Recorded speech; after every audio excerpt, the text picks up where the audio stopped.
Muy buenas tardes, tengan todas y todos ustedes. En primer lugar, agradezco a los organizadores la oportunidad que me brindan de compartir unas reflexiones con ustedes acerca de estos temas. Y como ya han expresado tanto Rodrigo como el abogado Jorge, pues ven ustedes la trascendencia que tienen no solamente en el caso específico de la siembra de soya transgénica, sino incluso la salud de todos los habitantes, la salud de toda la humanidad, en pocas y definitivas palabras. Yo voy a referirme a 4 grandes aspectos, cuidando no reiterar lo ya brillantemente expresado por el abogado y haciéndome cargo de algunas cuestiones que él ha resaltado con mucha precisión. Efectivamente, la segunda sala, por esta petición que le hacen los colegiados, atrae el conocimiento de 7 amparos en revisión. Yo solamente tengo aquí, porque no ha salido el engrose de 4, solamente tengo 3 ya engrosados, o sea, ya terminados por parte de la segunda sala, y sobre esos es que preparé estos apuntes. En cuanto al tema del interés jurídico e interés legítimo, efectivamente ahí la Corte queda debiendo, nos queda debiendo a todos los ciudadanos, porque el concepto de interés legítimo es una ampliación de la posibilidad que tenemos los ciudadanos para poder impugnar actos de autoridad, que no solamente estén protegidos por leyes específicas, sino que nos afecten de una manera directa o indirecta a todos, sobre todo en cuestiones de medio ambiente. Y no es gratuito que la segunda sala haya cercenado esta posibilidad. Hay que ver las cosas en su contexto. Estamos ante una nueva Corte, estamos ante una Corte que ha cambiado su composición. Han salido algunos ministros que habían tomado la bandera de los derechos humanos, y esta decisión en lo particular me preocupa porque puede ser el signo de un viraje a nivel judicial de cómo se entienden estos temas, de cómo se resuelven. No es gratuito, no es una cuestión menor la que pasa aquí.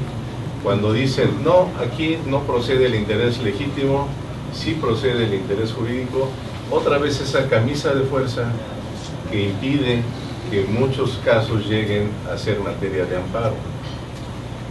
Entonces tiene sus alcances importantes esa situación. Y por otro lado, hay otra cuestión muy preocupante también.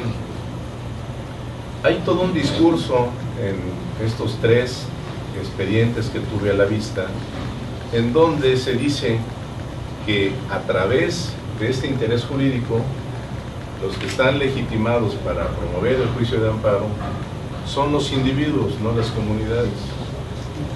Cuando la esencia de las comunidades es lo colectivo, lo sabemos. Todos los que estamos relacionados con estos temas de comunidades y de pueblos originarios, sabemos que antes que el individuo está lo colectivo.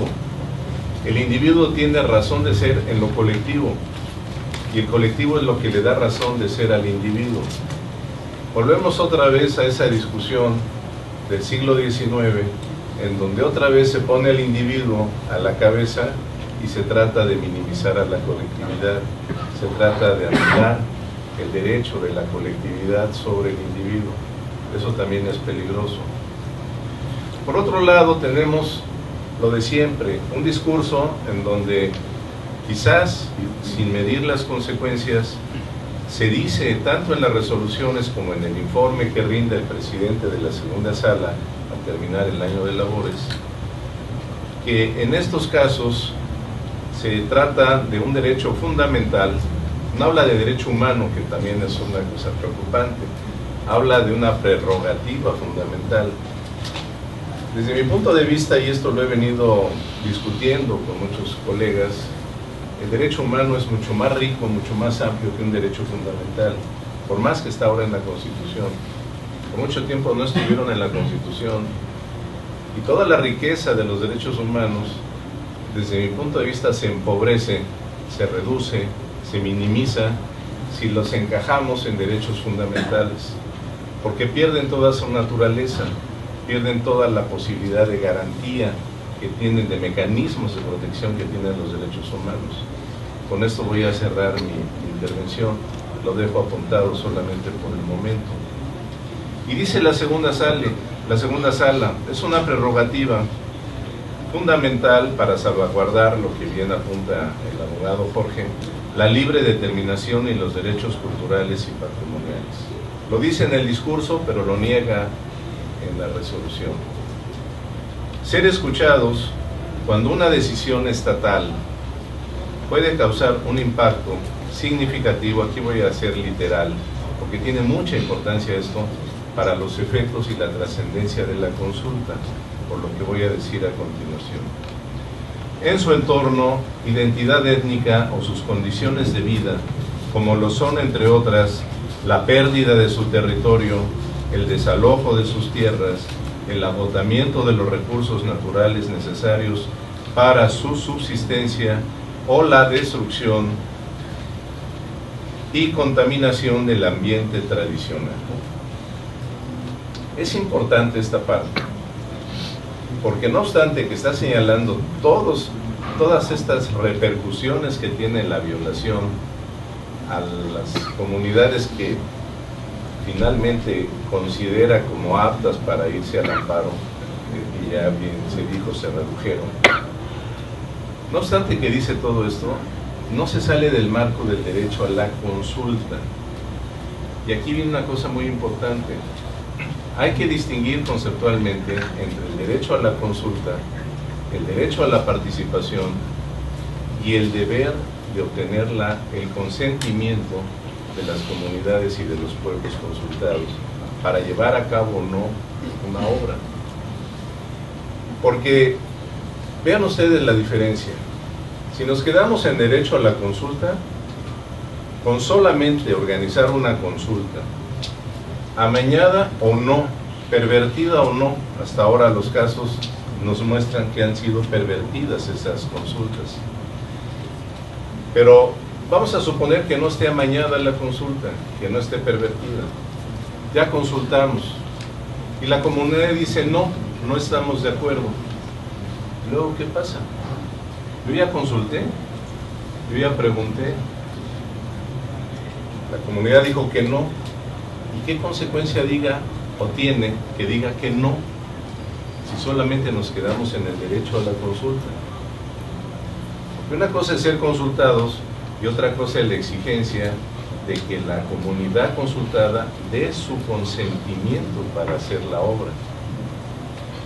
La distinción nace de que en la jurisprudencia internacional de los organismos que se encargan de velar por estos derechos ya a nivel interamericano e incluso internacional, establecen que cuando las afectaciones son de tal magnitud, las afectaciones son tan graves como todas estas que enumera la propia sala las está diciendo. Esto es muy interesante, cuando ven el tema de si es necesario el consentimiento o no, hagan valer esta cuestión. La propia sala ya dijo que todo esto está repercutiendo. Y estos son los criterios que a nivel internacional las cortes han dicho que son cuando se requiere el consentimiento de las comunidades consultadas. Porque si no, ellos se pueden lavar las manos diciendo ya consulté, no están de acuerdo, pero yo ya consulté, la obra se hace porque yo ya cumplí con el derecho a la consulta. Pues sí, pero como son de esta envergadura, se necesita el consentimiento de las comunidades y de los pueblos afectados. Repitiendo los estándares internacionales, señala cómo debe ser la consulta. Aquí se había llevado a cabo una consulta, bueno, una pseudo consulta. Se había consultado mediante internet en una página de las autoridades que pues no sabemos quiénes se enteraron de esa consulta. Y la Corte ahí sí correctamente dice, no, esa no es la consulta que debe hacerse a las comunidades afectadas. Los estándares internacionales dicen que la consulta primero debe ser previa, no durante la ejecución y mucho menos después de la ejecución de la obra. Debe ser previa, debe ser libre, no debe haber coacción, no debe haber un ambiente de hostigamiento. Uno de los vicios a los que se refiere el abogado en el caso del pueblo de Sonora, al pueblo yaqui, en su proceso del derecho a la consulta, es que encarcelan a sus voceros durante la consulta. Lo que ocurre cuando una comunidad protesta, cuando una comunidad se moviliza en favor de sus derechos, viene la criminalización de la protesta social como respuesta a esa movilización social. Entonces tiene que ser libre, no tiene que haber este tipo de hostigamientos. Tiene que ser informada, dar toda la información, todos los estudios técnicos y de buena fe. Esos son los requisitos para que la consulta sea considerada adecuada. E insisto, cuando se dan todos estos daños, como la propia segunda sala lo reconoce, debe exigirse el consentimiento de las comunidades. Luego, la segunda sala, como concluyendo su argumentación, recurre a una percepción sobre los pueblos y comunidades indígenas que da muestra de cómo son percibidos, de cómo son visualizados, en este caso por la segunda sala de la Suprema Corte de Justicia. Dice, la consulta no fue culturalmente adecuada porque no se observó el lamentable rezago que aqueja brutalmente a algunos sectores todavía desprotegidos de la sociedad. Y por otro lado, habla de las condiciones de vulnerabilidad en que se encuentran estas comunidades. Aquí está este discurso en donde se ha tratado de disfrazar durante centenas de años, durante siglos, lo que ha ocasionado no la vulnerabilidad, no la pobreza, no el atraso, no el rezago social, sino la opresión que ha pesado sobre las comunidades y los pueblos originarios. Opresión que si nosotros nos recordamos lo que Iris Marion Jones señala como las 5 dimensiones de la opresión, no son más que la explotación, no son más que la violencia, la discriminación, la marginación y la exclusión de ciertos sectores sociales.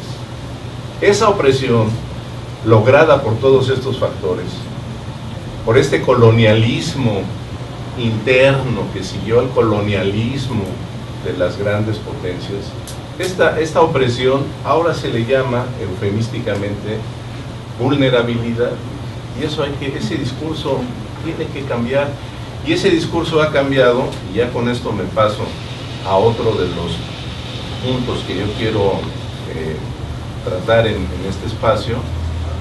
Se tiene que cambiar, y se está cambiando ese discurso en esta confrontación que se está dando a nivel geopolítico, porque como bien ya se apuntó, el problema no es solamente de las comunidades de Campeche, de Yucatán, de Chiapas, de Sonora, en México, es Ecuador, es en Bolivia, es en Guatemala, es Honduras. En toda esa región se están dando estos enfrentamientos porque estamos en presencia de una nueva fase del capitalismo, lo que se ha denominado analíticamente el neoextractivismo, la minería a campo abierto, este proceso de siembra masiva mediante productos genéticamente modificados, que están afectando no solamente a los territorios de los pueblos originarios, están llegando ya a las zonas inaccesibles de los pueblos originarios, porque ya los mercados, los bienes susceptibles de ser explotados por un sistema capitalista se están agotando en las urbes y en el campo aledaño a las urbes, y ahora hay que llegar a las sierras, ahora hay que llegar a los desiertos, ahora hay que llegar a las planicies, ahora hay que llegar hasta donde no habían llegado para apropiarse de esos terrenos, para expropiárselos a los pueblos originarios, para violentar la propiedad de los pueblos originarios y para poder llevar adelante su proyecto neoextractivista. dentro de un proyecto neoliberal. Es la confrontación entre un modelo del grupo llamado G20 y el modelo de las Naciones Unidas que defienden los derechos humanos, entendiendo por derechos humanos lo que contemporáneamente podemos concebir como lo más próximo a la justicia. La justicia siempre ha sido difícil de definir. La justicia va cambiando de acuerdo a las condiciones históricas, sociales, económicas. Lo actual, lo contemporáneo, en el punto de vista de muchos, y yo me sumo a ellos, es que lo contemporáneo ahora, para hablar de justicia, son los derechos humanos, pero unos derechos humanos no empobrecidos como derechos fundamentales. Unos derechos humanos, y yo los invito a repensar en esta situación, unos derechos humanos que no son solamente jurídicos. El término derechos nos confunde bastante. Cuando hablamos de derechos humanos y oímos la palabra derechos, pensamos luego a leyes, códigos. No, hay derechos morales, hay derechos éticos. Los derechos humanos no surgen de las declaraciones de la Revolución Francesa ni de la Revolución Norteamericana. Los derechos humanos vienen desde una tradición muy antigua en donde grupos sociales oprimidos, violentados, discriminados, mujeres, negros, hoy por cierto hablando de la población afroamericana, hoy es el día de Martin Luther King en Estados Unidos, por ejemplo. O sea, los negros, los afroamericanos en Estados Unidos alcanzan sus derechos civiles y políticos hasta los años 60. Y todo, bueno, ¿para qué me meto en ese tema? Perdón, es que ya... Entonces, los derechos humanos tienen un contenido ético, no solamente jurídico.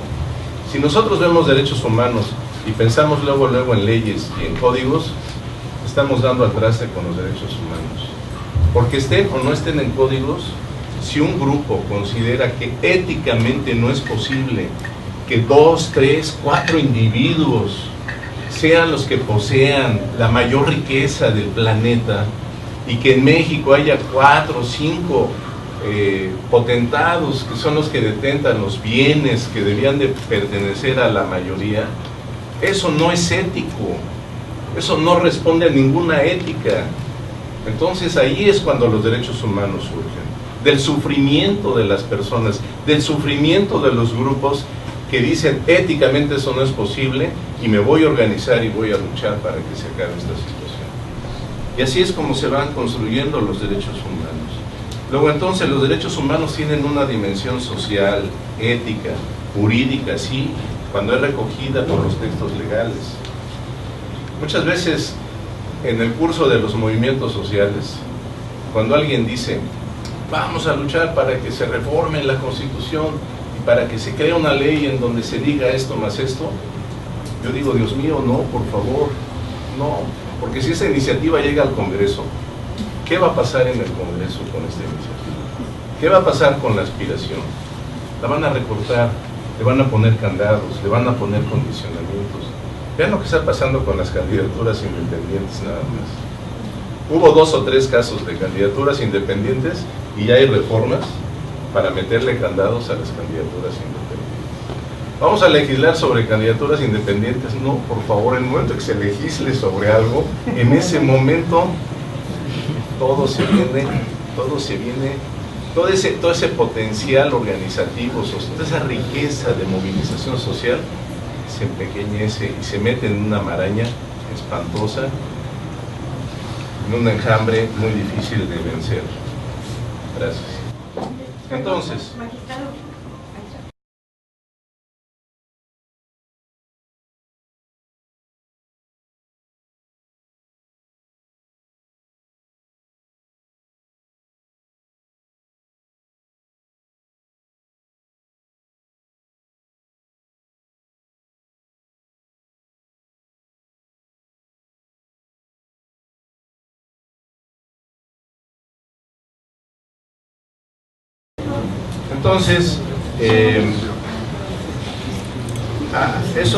eso lo quiero conectar ya para terminar con el otro punto. El punto de cómo se va a llevar a cabo la consulta y ciertos cuidados que se deben de tener con la consulta. El abogado Jorge ya mencionaba un documento que expidió la Suprema Corte, la anterior Suprema Corte, la Corte anterior, la presidencia también es importante, la anterior presidencia de la Suprema Corte. Y no estoy respirando por mis heridas, simplemente estoy tratando de ser objetivo, de que hay cambios de rumbo, hay golpes de timón, lo estamos viviendo, lo estamos viendo, hay golpes de timón. Este proyecto, este protocolo de actuación para quienes imparten justicia en casos relacionados con proyectos de desarrollo de infraestructura, da bastantes pistas de cómo se debe organizar e implementar una consulta. El derecho a la consulta está muy bien documentado con casos, con temas, en este otro protocolo, ya segunda edición de actuación para quienes imparten justicia en casos que involucren derechos de personas, comunidades y pueblos indígenas. Y la CDI en el año de 2013 publicó este protocolo para la implementación de consultas a pueblos y comunidades indígenas de conformidad con estándares del convenio 169 de la OIT. Y la verdad es que tiene mucho de utilizable y mucho de aprovechable. Ya para entrar al detalle, imposible en este breve lapso poder hablar de todas las implicaciones que tendríamos que hacer talleres, yo creo, para tener más información de cómo implementar una consulta para que pueda llegar a buen término, ¿no? Para evitar estas triquiñuelas, estas infiltraciones que pervierten la legitimación de los que van a representar a las comunidades, etc. Y por último, entonces, si el derecho a la consulta está dentro del derecho a la participación, y si el derecho a la consulta no es más que una vertiente, un instrumento de un derecho mucho más amplio, como es el de la libre determinación de los pueblos y comunidades originarios, entonces tengamos cuidado de tener presente que la garantía, los mecanismos de los derechos humanos no se agotan en un procedimiento jurisdiccional. Un procedimiento jurisdiccional es importante y, como bien se señaló, los jueces de primera instancia hicieron muy buen papel, pero ya ven cómo se lo recordaron. Y a ver cómo viene el engrose de los otros. ¿Por qué está tardando el engrose? Algo está pasando ahí. Vamos a ver cómo viene el engrose. El engrose es cuando toman la decisión, pero luego viene ya la letra chiquita de los contratos, en donde ya empiezan los problemas a presentarse. Tomar en cuenta que los derechos humanos se garantizan, se protegen con dos grandes vías. Las que podemos llamar garantías institucionales y las garantías extrainstitucionales. Las garantías institucionales son un poder legislativo que legisle en términos de derechos humanos, una autoridad que cumpla con los derechos humanos, una autoridad administrativa, una autoridad judicial en todos los órdenes que involucren a los derechos humanos en las decisiones. Estas son las garantías institucionales. Pero las extrainstitucionales, en mi punto de vista, todavía son más importantes. Solamente la movilización social puede llevar adelante a un derecho humano. Si no hay movilización social que respalde a los derechos humanos no llegan a buen puerto. Aquí se ha logrado algo, se ha recortado, pero falta mucho todavía. Las comunidades que ahora han sido protegidas por estas resoluciones tienen que extenderse en redes. Hay que construir grandes redes, no solamente de comunidades de pueblos originarios, sino de organizaciones civiles, de ciudadanos preocupados por un ambiente sano. Esto de los organismos genéticamente modificados no solamente afectan a los apicultores, que ya de por sí es grave, ya de por sí va a traer problemas serios en la economía tanto de Campeche como de Yucatán y de otros lugares, sino nos va a afectar a todos como seres, y ya estamos comiendo alimentos genéticamente modificados. Si vemos la lista de los que están genéticamente modificados, nos sorprendemos de todos los que ya, sin darnos cuenta, estamos comiendo, a saber con qué resultados lo estamos haciendo. Por lo tanto, creo yo que en las condiciones para poder llevar a cabo la consulta hay que tener en cuenta el concepto de la bioculturalidad, ligar no solamente las cuestiones del medio ambiente, de la naturaleza, sino de la cultura y de la cosmovisión de los pueblos originarios. Cultura y cosmovisión que hoy por hoy son los que tienen algo que aportar para que esta humanidad pueda seguir subsistiendo en términos humanos, no como esclavos, no como objetos de consumo y no como objetos de depredación como nos tiene este modelo neoliberal y neoextractivo. Muchas gracias por su atención.